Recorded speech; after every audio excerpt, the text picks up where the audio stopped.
Hello friends, स्वागत है आप लोगों का अपने चैनल स्टार टू बेसिक में। फ्रेंड्स, हम लोग पढ़ रहे हैं एनसीईआरटी के माध्यम से ज्योग्राफी। और पिछले वीडियो में हमने क्लास 6, क्लास 7, क्लास 8 की ज्योग्राफी को लाइन बाय लाइन कंप्लीट किया है। अभी क्लास 9 की ज्योग्राफी चल रही है, जिसमें लेसन 1 से लेकर लेसन 4 तक कंप्लीट हो गया है। यदि आप चैनल पर नए व्यूअर हैं तो आप उन वीडियो को जाकर देख लें। और इसमें आज का जो चैप्टर है, जिसका नाम है प्राकृतिक वनस्पति तथा वन्य जीव, इस चैप्टर में अंत तक बने रहें। वीडियो पसंद आता है तो चैनल को सब्सक्राइब और दूसरों ज़रूरतमंदों को शेयर ज़रूर करें और लाइक और कमेंट करना ना भूलें। तो फ्रेंड्स, आइए, जैसा कि आप लोगों को पता है कि मैं जो भी करता हूँ, पढ़ाता हूँ, केवल जो है विषय संबंधित बात ही करता हूँ चैनल पर। इधर उधर की कोई बात नहीं होती है, जिससे आपका और समय और हमारा समय भी बचे। तो केवल विषय वस्तु पे ही फोकस किया जाए।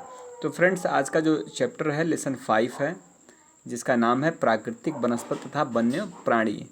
अब इसके अंतर्गत जो हम लोग पढ़ने वाले हैं, चूँकि फ्रेंड्स ये भी बहुत ही इंपॉर्टेंट चैप्टर है शिक्षा के दृष्टिकोण से और कंपटीशन के दृष्टिकोण से, दोनों दृष्टिकोण से।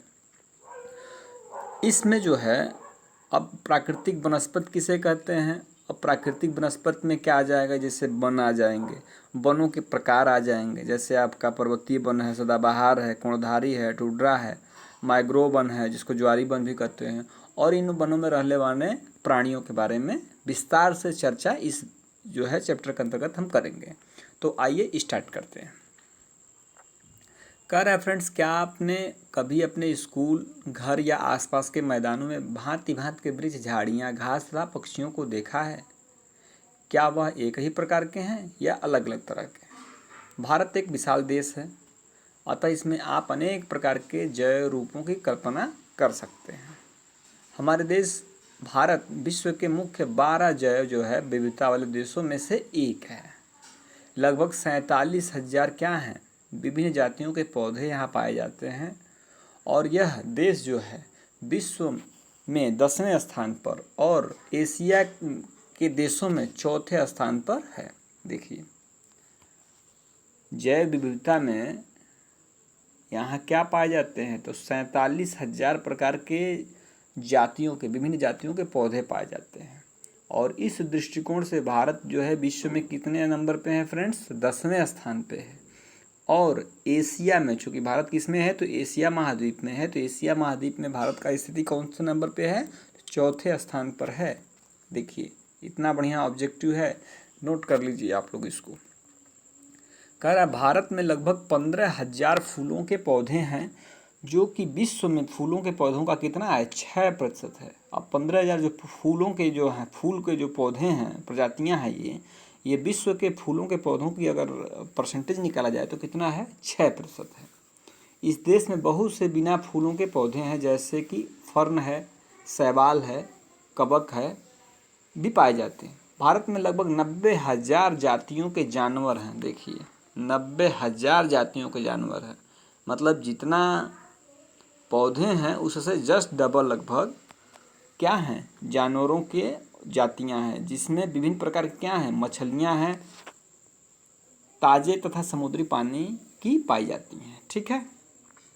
प्राकृतिक वनस्पति का अर्थ क्या है, देख लेते हैं। तो वनस्पति का वह भाग जो मनुष्य की सहायता के बिना अपने आप पैदा होता है और लंबे समय तक उस पर मानवीय प्रभाव नहीं पड़ता है, इसे अछत वनस्पति कहते हैं। देखिए, प्राकृतिक वनस्पति किसे कहते हैं? तो वह जो है बिना मनुष्य के सहायता के, मतलब अपने आप जो प्रकृति के द्वारा क्या हो, उग जाए और बिना सहायता के अपना वो ग्रोथ करे और लंबे समय तक उसको कोई नुकसान न पहुंचाए, उसे हम क्या कहते हैं? प्राकृतिक वनस्पति, और इसे ही अछत वनस्पति कहते हैं। अतः विभिन्न प्रकार की कृषिगत फसलें, फल और बागान वनस्पति का भाग तो है, परंतु प्राकृतिक वनस्पति नहीं है। अब देखिए, अभी हमने पढ़ा कि प्राकृतिक वनस्पति कौन सा है, तो वह जो है जो बिना मनुष्य के सहायता के उगाई जाए और लंबे वर्षों तक उसकी क्षति न पहुंचाई जा सके, तो वह प्राकृतिक वनस्पति है। और जो हम लोग कृषि कार्य के लिए फसल उगाते हैं, फल के लिए पेड़ लगाते हैं, बागान लगाते हैं, वनस्पति उगाते हैं, ये क्या है? मानव के द्वारा है, तो इसको हम प्राकृतिक वनस्पति के अंतर्गत नहीं शामिल करेंगे। क्लियर हो गया? कह रहा है वह वनस्पति जो कि मूल रूप से भारतीय है उसे देशज कहते हैं, लेकिन जो पौधे भारत के बाहर से आए उन्हें क्या कहते हैं? तो विदेशज पौधे कहते हैं। वनस्पति जगत शब्द का अर्थ किसी विशेष क्षेत्र में किसी समय में पौधे की उत्पत्ति से है। इस तरह प्राणी जगत जानवरों के विषय में बतलाता है। वनस्पति तथा वन्य प्राणियों में इतनी विविधता निम्नलिखित कारणों से है। अब जो ये जो वनस्पतियों में और वन्य में जो रहने वाले प्राणी हैं उनमें विविधता क्यों है, तो उसके कारण देख लीजिए। पहला है धरातल। धरातल में क्या आता है? तो भूभाग है। भूमि का वनस्पति पर प्रत्यक्ष और अप्रत्यक्ष प्रभाव पड़ता है। जैसे पर्वत, पठार, मैदान और शीतोष्ण कटिबंध में एक प्रकार की वनस्पति नहीं हो सकती है। जैसे मान लीजिए पर्वत है या पठार है या मैदान है, वहाँ एक ही तरह की वनस्पति तो होगी नहीं। तो वही कह रहा है, धरातल के स्वभाव का वनस्पति पर बहुत प्रभाव पड़ता है। उपजाऊ भूमि पर प्रायः कृषि की जाती है। उबड़ तथा असमतल भूभाग पर जंगल तथा घास के मैदान हैं जिनमें वन्य प्राणियों को आश्रय मिलता है। मृदा का कह रहा है, मिट्टी के बारे में देखिए। कह रहा है विभिन्न स्थानों पर अलग अलग प्रकार की मृदा पाई जाती है जो विविध प्रकार की वनस्पति का आधार है। मरुस्थल की बलुई मृदा में कटीली झाड़ियाँ तथा नदियों के डेल्टा क्षेत्र में पर्णपाती वन पाए जाते हैं। देखिए अब कटीली झाड़ियाँ कहाँ पाई जाएंगी? तो मरुस्थल की बलुई मिट्टी में, ठीक है। और नदियों का जो डेल्टाई क्षेत्र है उसमें किस तरह के वन पाए जाते हैं? तो पर्णपाती वन पाए जाते हैं, ठीक है। पर्वतों की ढलानों में जहाँ मृदा की परत गहरी है वहाँ किस तरह के वृक्ष पाए जाते हैं? तो शंकुधारी वन पाए जाते हैं। तापमान का देख लीजिए, जो जलवायु के अंतर्गत आता है। कह रहा वनस्पति की विविधता तथा विशेषताएं तापमान और वायु की नमी पर भी निर्भर करती है। हिमालय पर्वत की ढलानों तथा प्रायद्वीप के पहाड़ियों पर 915 मीटर की ऊंचाई से ऊपर तापमान में गिरावट वनस्पति के पनपने और बढ़ने को प्रभावित करती है। जैसे देखिए हिमालय पर्वत का जो ढलान है या प्रायद्वीपीय पहाड़ी जो है 915 मीटर की ऊंचाई पर जो होता है तापमान में क्या होता है? गिरावट होने लगता है। और उसे जो है उष्णकटिबंधीय से उपोष्ण, शीतोष्ण या अल्पाइन वनस्पति में परिवर्तित करती है। यहाँ पे कुछ ग्राफ के माध्यम से, चार्ट के माध्यम से आपको समझाने का प्रयास किया जा रहा है। ये देखिए, जैसे उष्ण जो वनस्पति होती है वह उसका औसत तापमान कितना होती है? 24 डिग्री। और उसका जनवरी में तापमान क्या है? तो 18 डिग्री। उपोष्ण का क्या है? तो थोड़ा सा उससे कम हो गया, 17 से 24। शीतोष्ण क्या है? 7 से 17 है। और अल्पाइन क्या होगा? 7 से कम। तो ये 4 प्रकार के वनों के प्रकार हो गए, उष्णकटिबंधीय, उपोष्णकटिबंधीय, शीतोष्ण और अल्पाइन। अल्पाइन कितना हो गया? 7 से कम टेम्परेचर हो। शीतोष्ण क्या हो गया? 7 से 17 हो। उपोष्ण क्या हो गया? 17 से 24 हो। और उष्ण क्या हो गया? 24 से ऊपर के तापमान में ये जो वन पाए जाते हैं उनको उष्णकटिबंधीय वन कहते हैं। सूर्य का प्रकाश का देख लीजिए क्या भूमिका है। किसी भी स्थान पर सूर्य के प्रकाश का समय उस स्थान का अक्षांश, समुद्र से ऊंचाई और ऋतु पर निर्भर करता है। प्रकाश अधिक समय तक मिलने के कारण वृक्ष गर्मी की ऋतु में क्या होते हैं? जल्दी बढ़ते हैं। अब हिमालय की पर्वतीय दक्षिणी ढलानों पर उत्तरी ढलानों की अपेक्षा ज़्यादा सघन वनस्पति क्यों है? कह रहा है कि देखिए जैसे ये हिमालय है अपना, ठीक है, तो कह रहा है कि हिमालय का जो पर्वतीय जो पर्वत की जो दक्षिणी ढाल है, दक्षिणी ढाल किधर हो जाएगा? तो भारत की तरफ जो ढाल है, कह रहा है वो उत्तरी ढलानों की अपेक्षा ज़्यादा सघन वनस्पति, इस पर ज़्यादा सघन वनस्पति है। क्यों है? तो वजह ये है कि जब यहाँ से मानसून चलता है और इन पर्वतों पर टकरा करके बारिश करता है तो जहाँ बारिश होगी वहाँ वनस्पतियाँ उगेंगी। मतलब दक्षिणी भागों पर बारिश ज़्यादा होती है और उत्तरी भागों पर बारिश कम होती है, इसलिए वनस्पति में क्या होता है? अंतर पाया जाता है। वर्षण देख लीजिए, भारत में लगभग सारी वर्षा जो है आगे बढ़ते हुए दक्षिणी पश्चिमी मानसून, दक्षिणी पश्चिमी मतलब अरब सागर से जो मानसून उतरता है, कब से कब तक है? तो जून से सितंबर तक। और पीछे जब हटता है वही मानसून तो किधर से हटता है? तो उत्तर पूर्वी मानसून जिसको कहते हैं। तो अधिक वर्षा वाले क्षेत्रों में कम वर्षा वाले क्षेत्रों की अपेक्षा सघन वन पाए जाते हैं। अब जहाँ वर्षा अधिक होगी वहाँ सघन वन पाए जाएंगे, जहाँ वर्षा कम होगी वहाँ विरल वन पाए जाएंगे, विरल वनस्पतियाँ पाए जाएंगी। कह रहा है पश्चिमी घाट की पश्चिमी ढलानों पर पूर्वी ढलानों की अपेक्षा अधिक सघन वनस्पति है। हाँ बिल्कुल, देखिए अरब सागर से जो दक्षिणी पश्चिमी मानसून उठता है वह पश्चिमी घाट पे जो पर्वतीय क्षेत्र है पश्चिमी घाट का, उस पर टकरा करके अवरोध उत्पन्न करता है वो, जिससे बारिश वहाँ पे होती है और वनस्पतियाँ पाई जाती हैं। कह रहा क्या आपने कभी सोचा है कि वन मनुष्य के लिए क्यों आवश्यक है? वन नवीकरण योग्य संसाधन है, वातावरण की गुणवत्ता बढ़ाने में मुख्य भूमिका निभाते हैं। ये स्थानीय जलवायु, मृदा अपरदन तथा नदियों की धारा नियंत्रित करते हैं। ये बहुत सारे उद्योगों के आधार हैं तथा कई समुदायों की जीविका प्रदान करते हैं। ये मनोरम प्राकृतिक दृश्यों के कारण पर्यटकों को आकर्षित करते हैं।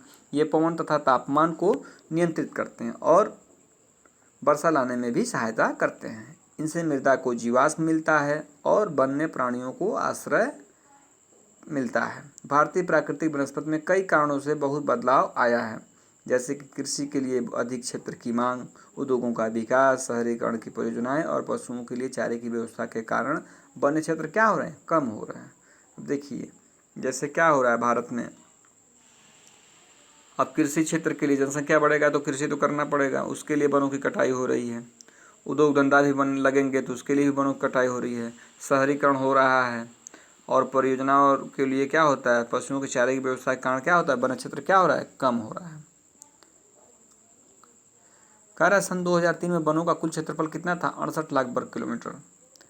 भारत के बहुत से भागों में वन क्षेत्र सही मायने में प्राकृतिक नहीं है। कुछ अगम्य क्षेत्रों को छोड़कर, जैसे हिमालय और मध्य भारत के कुछ भाग तथा मरुस्थल जहाँ प्राकृतिक वनस्पति है, शेष भाग में मनुष्य के हस्तक्षेप से प्राकृतिक वनस्पति आंशिक या संपूर्ण रूप से परिवर्तित हो चुकी है या फिर बिल्कुल निम्नलिखित की हो गई है। कह रहा है फ्रेंड्स कि भारत में जो असली मायने में प्राकृतिक वनस्पति जो है वह कहाँ रह गई है? तो हिमालयी क्षेत्रों में और मध्य भारत के कुछ भागों में और मरुस्थलों में। चूँकि प्राकृतिक वनस्पति का मतलब होगा जिससे मानव छेड़छाड़ न करे, वह स्वतंत्र निकलती हैं और काफ़ी समय तक वह बनी रहती हैं। तो अभी आप देख रहे हैं अन्य हिमालयी क्षेत्र छोड़ दीजिए, मध्य भारत के कुछ क्षेत्रों को छोड़ दीजिए और मरुस्थलों को छोड़ दीजिए, तो शेष भाग पर मनुष्य का क्या हो गया? हस्तक्षेप बढ़ता जा रहा है। और इसका मुख्य कारण क्या है? बढ़ती हुई जनसंख्या। कह रहा फ्रेंड्स किस राज्य में वनों का क्षेत्रफल सबसे अधिक है? किस केंद्र शासित प्रदेश में वनों का क्षेत्रफल सबसे कम है? तो इसको आप लोग एक बार देख लीजिएगा, बाकी अभी नीचे जो है इसके बारे में हम डिटेल से बताते हैं। India state of forest report 2011 के अनुसार भारत में वनों का कुल क्षेत्रफल कितना है? तो 21.05% है। जबकि कितना होना चाहिए फ्रेंड्स? किसी भी प्रदेश या देश की जो भी क्षेत्रफल है उसमें 33% वनों का होना जरूरी है। भारत में कितना है अभी? 21.04%। आप वनस्पति के प्रकार देख लीजिए। वनस्पति कितनी प्रकार की होती है? तो यहाँ दिखा रहे हैं 5 प्रकार की। कौन से? तो उष्णकटिबंधीय सदाबहार है, उष्णकटिबंधीय पर्णपाती है, उष्णकटिबंधीय कटीले वन तथा झाड़ियाँ हैं, और पर्वतीय वन और मैंग्रोव वन है। अब यहाँ ऊपर के सवाल का जवाब हम देते हैं आप लोगों को। अभी पूछा गया कि किस प्रदेश में सबसे ज़्यादा वनस्पतियाँ हैं? तो मिजोरम देख लीजिए फ्रेंड्स, ये ग्राफ आप देखिए, मिजोरम जो है सबसे ज़्यादा है। और किस जो है केंद्र शासित प्रदेश में है? तो फ्रेंड्स सबसे ज़्यादा जो है किसमें है? तो लक्षद्वीप में है। और सबसे जो कम है वो क्या है? दमन और दीव है। क्लियर हो गया? सबसे कम केंद्र शासित प्रदेश जो है दमन दीव में जो है प्राकृतिक वनस्पति है या वन है। और सबसे अधिक कहाँ है? तो लक्षद्वीप में है। राज्यों में कहा जाए तो सबसे ज़्यादा क्या हो जा रहा है? तो मिजोरम हो जा रहा है। और सबसे कम की गणना की जाए तो हरियाणा और पंजाब को आप ले सकते हैं। ठीक है, क्लियर हो गया? आइए अब ये उष्णकटिबंधीय सदाबहार वन आप देख सकते हैं। उष्णकटिबंधीय वर्षा वन के बारे में देख लेते हैं। ये वन पश्चिमी घाटों के अधिक वर्षा वाले क्षेत्र जैसे लक्षद्वीप, अभी आपने पढ़ा केंद्र शासित प्रदेशों में लक्षद्वीप, अंडमान और निकोबार द्वीप समूहों, असम के ऊपरी भागों तथा तमिलनाडु के तट तक सीमित हैं। तमिलनाडु के तट तक सीमित हैं। ये उन क्षेत्रों में भली भांति विकसित हैं जहां 200 सेंटीमीटर से अधिक वर्षा के साथ एक थोड़े समय के लिए शुष्क ऋतु पाई जाती है। इन वनों में वृक्ष जो है 60 मीटर या इससे अधिक ऊंचाई तक पहुंचते हैं, चूँकि ये क्षेत्र वर्ष भर गर्म तथा आर्द्र रहते हैं। अब देखिए उष्णकटिबंधीय जो क्षेत्र हैं वो वर्षा कितनी होती है? 60 सेंटीमीटर से अधिक हो जाती है। और इन क्षेत्रों में जो वृक्ष होते हैं वो कितने होते हैं? 60 मीटर से ऊपर इनकी ऊंचाई हो जाती है। और वर्ष भर मौसम कैसा रहता है? तो गर्म और आर्द्र रहता है। ये उष्णकटिबंधीय वनों की विशेषता है। ठीक है, अब यहाँ पर जो है जो वनस्पति मिलती हैं वो उसमें क्या होती हैं? तो वृक्ष होती हैं, झाड़ियाँ, लताएँ उगती हैं। और वनों में इनकी विभिन्न ऊंचाइयों के कई स्तर देखने को मिलते हैं। वृक्षों में पतझड़ होने का कोई निश्चित समय नहीं होता, अतः ये इन वनों में क्या होते हैं, साल भर हरे भरे होते हैं।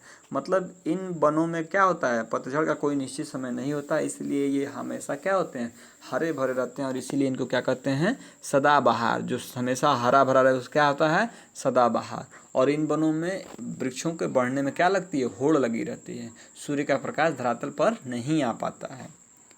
ठीक हो गया। अब इन वनों में जो पाई जाने वाले व्यापारिक महत्व के कुछ वृक्ष जो हैं, जैसे क्या है, उष्णकटिबंधीय वर्षा वन में कौन से आ जाएंगे आपके, तो देखिए आबनूस हो गया, महोगनी हो गया, रोजवुड हो गया, रबड़ हो गया और सिनकोना हो गया। ठीक है, सिनकोना जो है एक उष्णकटिबंधीय क्या है, ये भी वृक्ष है। इन वनों में जो पाए जाने वाले जीव हैं उसमें क्या है, हाथी, बंदर, लैमूर और हिरण है। एक सींग वाले गैंडे जैसे असम में और पश्चिम बंगाल के दलदली क्षेत्र में मिलते हैं। इसके अतिरिक्त इन जंगलों में कई प्रकार के पक्षी, चमगादड़ तथा कई रेंगने वाले जीव भी पाए जाते हैं। ये प्राकृतिक वनस्पति कहाँ कहाँ पाई जाती है देख सकते हैं आप। ये पश्चिमी घाट पे देख सकते हैं, ये देखिए ये बंगाल का थोड़ा सा किनारा, ये पूर्वोत्तर राज्यों में आप देख सकते हैं, और थोड़ा सा देखिए आप ये पूर्वी तट पर है। ठीक है, बाकी जो है आपका उष्णकटिबंधीय सदाबहार वन ये थे हरे वाले। उष्णकटिबंधीय पर्णपाती वन ये जितना भी क्षेत्र दिख रहा है आपको है। पर्वतीय वन ये आपके हो गए, ये हिमालय वाला और इधर अरुणाचल प्रदेश की तरफ। और उष्णकटिबंधीय मैग्रोव वनों में देख लीजिए, यहाँ पे देख रहे हैं थोड़ा सा उड़ीसा का क्षेत्र है, थोड़ा सा पश्चिम बंगाल का क्षेत्र लिए ये मैग्रोव वन यहाँ पाए जाते हैं। और उष्णकटिबंधीय कटीले वन जो हैं ये आपका पश्चिमी क्षेत्र राजस्थान का है। ठीक हो गया। उष्णकटिबंधीय पर्णपाती वन देख लीजिए, ये भारत में सबसे बड़े क्षेत्र में फैले वन हैं। इन्हें मानसूनी वन भी कहते हैं। इनको क्या कहते हैं, मानसूनी। ये देखिए भारत के सबसे बड़े, अब क्वेश्चन आएगा कि भारत में सबसे बड़े क्षेत्र में किस तरह के वन फैले हुए हैं, तो कौन सा जवाब होगा आपका, तो उष्णकटिबंधीय पर्णपाती होगा। अब इनमें जो है वर्षा जो है कह रहा है 70 सेंटीमीटर से लेकर और 200 सेंटीमीटर तक बीच होती है। वहीं आपने पढ़ा कि उष्णकटिबंधीय सदाबहार वन 200 सेंटीमीटर से अधिक वर्षा होती है, और 200 सेंटीमीटर से 70 सेंटीमीटर तक जो वर्षा हो तो वह उष्णकटिबंधीय क्या है, पर्णपाती। पर्णपाती मतलब जो अपने पत्ते गिरा देते हैं। पत्ते जिन वृक्षों के झड़ते हैं उनको क्या बोलते हैं, पर्णपाती बनते हैं। इस प्रकार के वनों में वृक्ष शुष्क ग्रीष्म ऋतु में 6 से 8 सप्ताह के लिए अपनी पत्तियां गिरा देते हैं। जल की उपलब्धि के आधार पर इन वनों को आर्द्र तथा शुष्क पर्णपाती वनों में विभाजित किया जाता है। इनमें से आर्द्र या नम पर्णपाती वन उन क्षेत्रों में पाए जाते हैं जहाँ 100 से 200 सेंटीमीटर तक वर्षा होती है। अब देखिए पर्णपाती में भी दो भाग कर दिया इन्होंने, एक आर्द्र कर दिया या जिसको नम कहते हैं, और दूसरा क्या हो गया, शुष्क हो गया। यानी आर्द्र और शुष्क ही आप याद रखें। तो आर्द्र कौन सा हो गया, तो 200 सेंटीमीटर से 100 सेंटीमीटर जो हो उनको क्या बोलते हैं, वो आर्द्र के अंतर्गत आ गए। ऐसे वन देश के पूर्वी भागों, उत्तरी पूर्वी राज्यों जैसे हिमालय के गिरिपद प्रदेशों, झारखंड, पश्चिमी उड़ीसा, छत्तीसगढ़ तथा पश्चिमी घाटों के पूर्वी ढालों में पाए जाते हैं। सागौन इन वनों की सबसे प्रमुख प्रजाति है। बांस, साल, शीशम, चंदन, रबैर, कुसुम, अर्जुन तथा शहतूत के वृक्ष व्यापारिक महत्व वाली प्रजातियां हैं। अब शुष्क पर्णपाती वन देख लीजिए, अभी आपने आर्द्र पढ़ा। अब शुष्क पर्णपाती का मतलब हो गया जहाँ टेम्परेचर क्या हो, 70 से 100 के बीच में हो। अब ये वन क्या होते हैं, तो प्रायद्वीपीय पठार के ऐसे वर्षा वाले क्षेत्रों जैसे उत्तर प्रदेश है, बिहार के मैदान में पाए जाते हैं। ये हम लोग जो उत्तर प्रदेश के जो हैं ये शुष्क पर्णपाती वन इनको बोलते हैं। ठीक है। अब विस्तृत क्षेत्र में जैसे इसमें क्या आ गया, तो इसमें सागौन आ गया, साल आ गया, पीपल है, नीम है, वृक्ष के जो है उगते हैं। इन क्षेत्रों के बहुत बड़े भाग पर कृषि कार्य में प्रयोग हेतु साफ कर लिया गया है। कुछ भूभागों में पशुचारण भी होता है। इन जंगलों में पाए जाने वाले जानवर प्रायः सिंह हैं, शेर, शुगर, हिरण, हाथी हैं। विविध प्रकार की पक्षी जैसे छिपकली, सांप और कछुए भी यहाँ पाए जाते हैं। ये उष्णकटिबंधीय पर्णपाती वन आप देख सकते हैं। कटीले वन तथा झाड़ियाँ देख लीजिए। जिन क्षेत्रों में 70 सेंटीमीटर से कम वर्षा होती है वहाँ क्या पाए जाएंगे, तो कटीले वन और झाड़ियाँ पाए जाएंगे। अब इस प्रकार के वनस्पति कहाँ पाई जाएगी, तो उत्तरी पश्चिमी भागों में, जैसे कहा हो गया, तो गुजरात है, राजस्थान है, छत्तीसगढ़ है, मध्य प्रदेश, उत्तर प्रदेश और हरियाणा के अड़शुस क्षेत्र सम्मिलित हैं। अकासिया, खजूर जिसको पाम बोलते हैं, यूफोराबिया तथा नागफनी जिसको कैक्टाई कहते हैं, यहाँ की मुख्य पादप प्रजातियाँ हैं। तो इन जो है क्षेत्रों में किस तरह की वनस्पति पाई जाती है, तो खजूर, यूफोराबिया तथा नागफनी। ठीक है, इन वनों के वृक्ष बिखरे हुए होते हैं। इनकी जड़ें क्या होती हैं, लंबी होती हैं। क्यों, तो जल की तलाश में जो है चारों तरफ फैलती है और अंदर तक जाती हैं। पत्तियां प्रायः छोटी होती हैं जिनमें वाष्पीकरण कम से कम हो सके। शुष्क भागों में झाड़ियां और कटीले पादप पाए जाते हैं। इन जंगलों में प्रायः क्या मिलते हैं, तो चूहे, खरगोश, लोमड़ी, भेड़िए, शेर, सिंह, जंगली गधा, घोड़े तथा ऊँट पाए जाते हैं। ये कटीले वन और झाड़ियाँ आप देख सकते हैं। पर्वतीय क्षेत्रों में कह रहा पर्वतीय वन देख लेते हैं कि तापमान की कमी तथा ऊंचाई के साथ साथ प्राकृतिक वनस्पति में भी अंतर दिखाई देता है। वनस्पति में जिस प्रकार का अंतर हम उष्णकटिबंधीय प्रदेशों से टुंड्रा की ओर देखते हैं, उसी प्रकार का अंतर पर्वतीय भागों में ऊंचाई के साथ देखने को मिलता है। अब 1000 मीटर से 2000 मीटर तक की ऊंचाई वाले क्षेत्रों में आर्द्र शीतोष्णकटिबंधीय वन पाए जाते हैं। इनमें क्या होता है, तो चौड़ी पत्ती वाले ओक तथा चेस्टनट जैसे वृक्षों की प्रधानता होती है। 1500 से 3000 मीटर की ऊंचाई बढ़ते हैं जैसे, तो शंकुधारी वृक्ष पाए जाएंगे, जिसमें क्या आ जाएगा, चीड़, पाइन, देवदार, सिल्वर, फर, स्प्रूस, सीडर आदि वृक्ष पाए जाते हैं। ये वन प्रायः हिमालय के दक्षिणी ढलानों, दक्षिणी और उत्तरी पूर्वी भारत के अधिक ऊंचाई वाले भागों में पाए जाते हैं। अधिक ऊंचाई पर प्रायः शीतोष्णकटिबंधीय घास के मैदान पाए जाते हैं। ये आप देख सकते हैं। ऊंचाई पर बढ़ने पर क्या होती है, वृक्षों के आकार, बनावट और पत्तियों में क्या होता है, अंतर पाया जा रहा है। अब 3600 मीटर से अधिक ऊंचाई पर क्या मिलेंगे, तो शीतोष्णकटिबंधीय वनों तथा घास के मैदानों तथा का स्थान जिसे अल्पाइन वनस्पति ले लेती है, जिसमें सिल्वर, फर, जूनिपर, पाइन व वर्च इन वनों के मुख्य वृक्ष हैं। जैसे जैसे हिमरेखा के निकट पहुंचते हैं इन वृक्षों के आकार छोटे होते आते हैं। हिमरेखा देखिए अभी आ गया, जैसे फ्रेंड्स 4400 मीटर, ठीक है, जैसे हम धरातल से 4400 मीटर की जब ऊंचाई पर जाएंगे तो वहाँ पे क्या हो जाता है, हिमरेखा पाई जाती है। मतलब वहाँ से बर्फ़ जो है ज़्यादा पड़ने लगती है और वहाँ से ऊपर वनस्पतियाँ लगभग नगण्य पाई जाती हैं। या तो किस तरह की पाई जाती हैं, तो वह पाई जाती हैं, मांस हो गया, लीचन हो गया या टुंड्रा वनस्पति पाई जाएगी। इन वनों में प्रायः क्या मिलते हैं, तो कश्मीरी महामृग मिलते हैं, जिसमें चितरा है, हिरण है, जंगली भेड़ है, खरगोश है, तिब्बतीय बारहसिंघा, याक, हिम तेंदुआ, गिलहरी, रिक्ष, आई बैक्स, कहीं कहीं लाल पांडा घने बालों वाली भेड़ तथा बकरियां पाई जाती हैं। अब देखिए मैग्रोव वन आ गया। मैग्रोव वन को फ्रेंड्स हम लोग ज्वारी वन भी कहते हैं। ठीक है, मैग्रोव वन को क्या कहते हैं, ज्वारी वन कहते हैं। यह वनस्पति तटवर्ती क्षेत्रों में जहाँ ज्वार भाटा आते हैं कि सबसे महत्वपूर्ण वनस्पति है। मिट्टी और बालू इन तटों पर एकत्रित हो जाती है। घने मैग्रोव एक प्रकार की वनस्पति है जिसमें पौधों की जड़ें पानी में डूबी रहती है। गंगा, ब्रह्मपुत्र, महानदी, गोदावरी, कृष्णा तथा कावेरी नदी के डेल्टाओं भाग में वनस्पति मिलती है।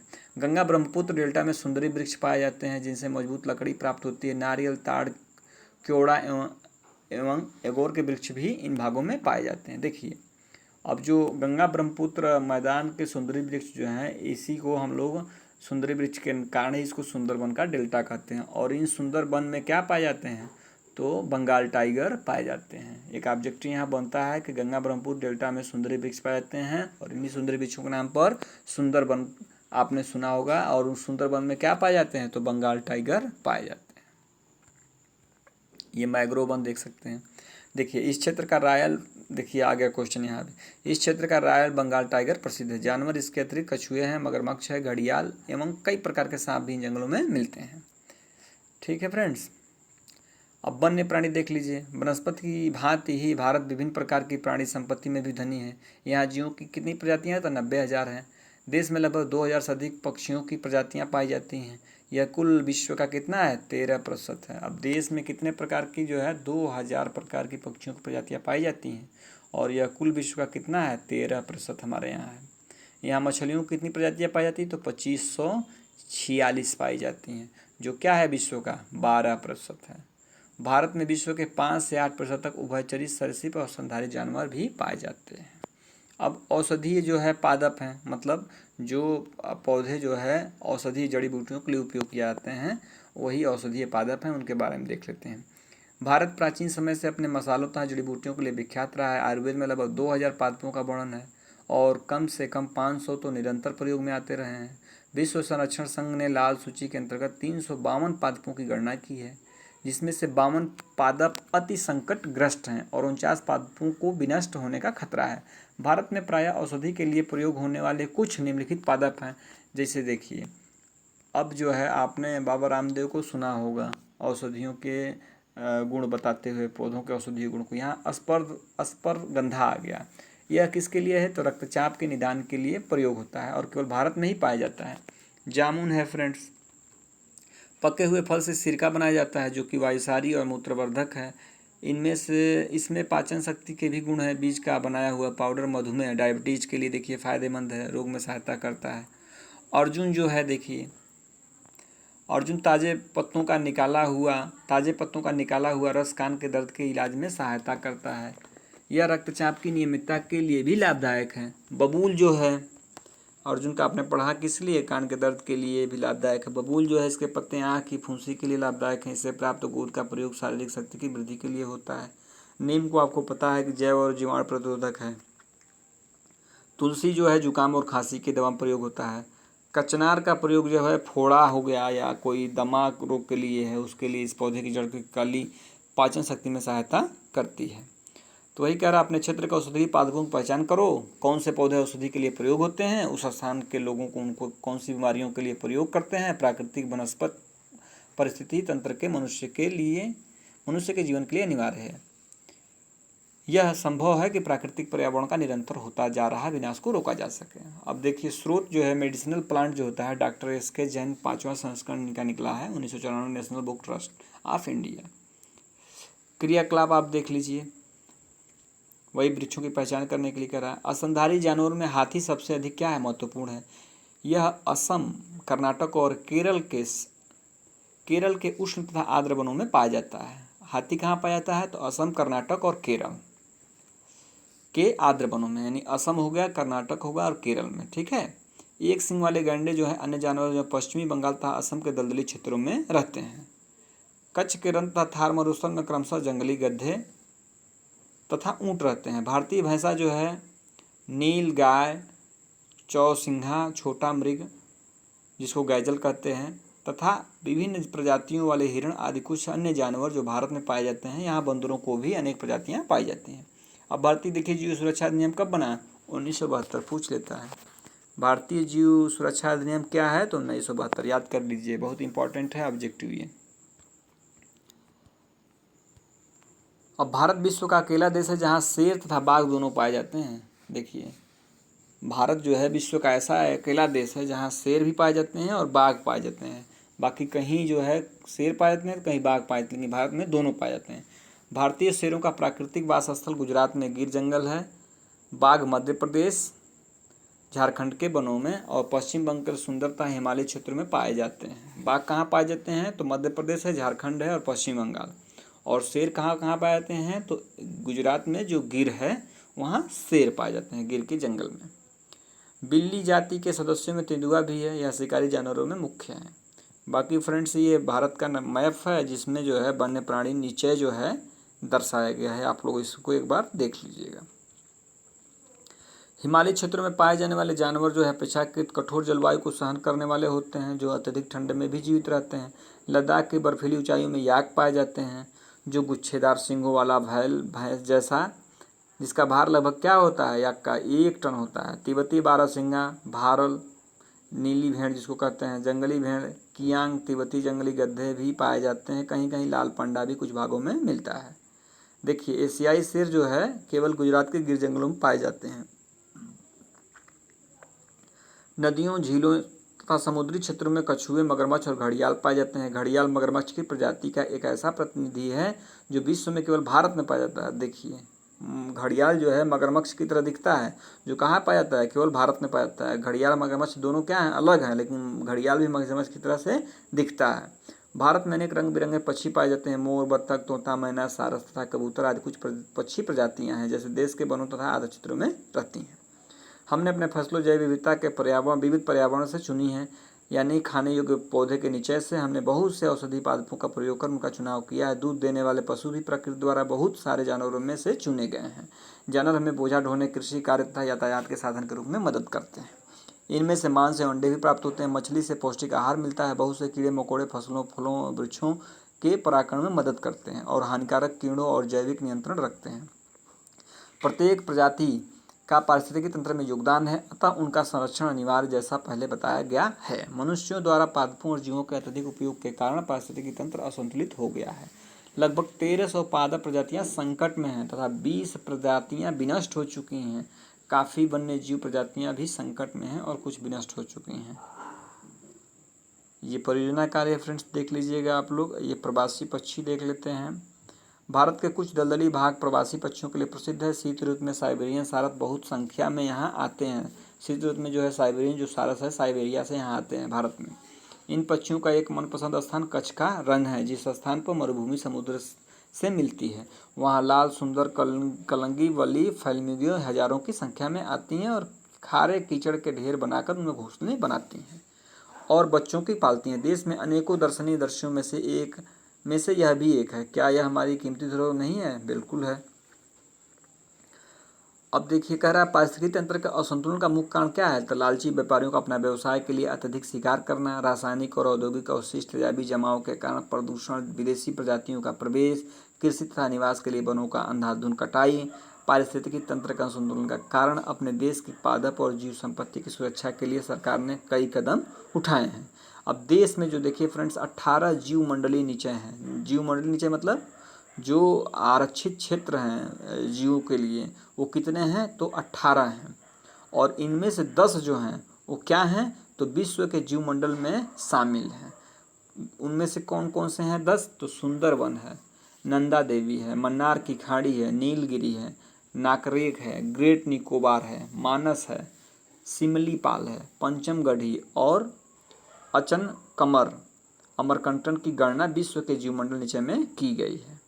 ठीक है फ्रेंड्स, 18 जीवमंडल निचय आरक्षित क्षेत्रों में अभी ऊपर आपने जो पढ़ा, और ये जो है 18 का वर्णन यहाँ दिया है। सुंदरबन है, मन्नार की खाड़ी है, नीलगिरी है, नंदा देवी है, नाकरेक है, ग्रेट निकोबार है, मानस है, सिमलीपाल, दिवांग, डिब्रू साइकोवावा, अगस्त्य मलाई, कंचनजुंगा, पंचमढ़ी, अचनकमर अमरकंटक है, कच्छ है, ठंडा रेगिस्तान है, शेषाचलम है और पन्ना है। ये 18 है। कह रहा है फ्रेंड्स, सन 1992 से सरकार द्वारा पादप उद्यानों को वित्तीय तथा तकनीकी सहायता देने की योजना बनाई गई है। कब से? तो 1992 से। शेर संरक्षण, गैंडा संरक्षण, भारतीय भैंसा संरक्षण तथा पारिस्थितिकी तंत्र के संतुलन के लिए कई योजनाएं बनाई गई हैं। 103 नेशनल पार्क, देखिए 103 कितने हैं नेशनल पार्क, 535 वन्य प्राणी अभय वन और कई चिड़ियाघर राष्ट्र की पादप और जीव संपत्ति की रक्षा के लिए बनाए गए हैं। हम सभी को अपनी अतिजीविता के लिए प्राकृतिक पारिस्थितिकी तंत्र के महत्व को समझना चाहिए। यह तब संभव है जब प्राकृतिक पर्यावरण का अंधविनाश तत्काल समाप्त कर दिया जाए। तो फ्रेंड्स, इस तरह से चैप्टर हम लोगों का कंप्लीट हुआ। अभ्यास के प्रश्न देख लेते हैं। वैकल्पिक प्रश्न है फ्रेंड्स, कह रहा है कि रबड़ का संबंध किस प्रकार की वनस्पति से है? तो फ्रेंड्स, यह क्या है? रबड़ तो उष्णकटिबंधीय है। ठीक है फ्रेंड्स। सिनकोना के वृक्ष कितनी वर्षा वाले क्षेत्र में पाए? तो देखिए सिनकोना उष्णकटिबंधीय वर्षा वन है, तो क्या होगा? कम से कम 100 दिखा रहा है तो 100 ही ले लीजिए। सिमलीपाल जीवमंडल नीचे कौन से राज्य में फ्रेंड्स है? तो देखिए सिमलीपाल कहाँ से है? तो उड़ीसा हो जाएगा फ्रेंड्स, इसमें उड़ीसा हो जाएगा। भारत के कौन से जीवमंडल निचय विश्व के जीवमंडल निचयों में लिए गए हैं? तो विश्व के निचय में कौन लिया गया है? तो मानस, अभी आपने पढ़ा है ऊपर। ठीक है, अब नीचे जो है संक्षिप्त उत्तर है, इसको आप लोग एक बार देख लीजिएगा। तो आशा करते हैं चैप्टर आप लोगों को पसंद आया होगा, वीडियो पसंद आई होगी। काफ़ी जो है ज्ञानवर्धक का वीडियो रहा है इस चैप्टर का। तो अगर आप लोगों को पढ़ाने का तरीका और वीडियो देखने में आनंद आ रहा है तो चैनल को प्लीज़ सब्सक्राइब कर लें और ज़रूरतमंदों को वीडियो शेयर कर दीजिए, लाइक करिए और ढेर सारा कमेंट करिए और अपना बहुत ख्याल रखिए। तब तक हम मिलते हैं अगले वीडियो में। नमस्कार, धन्यवाद।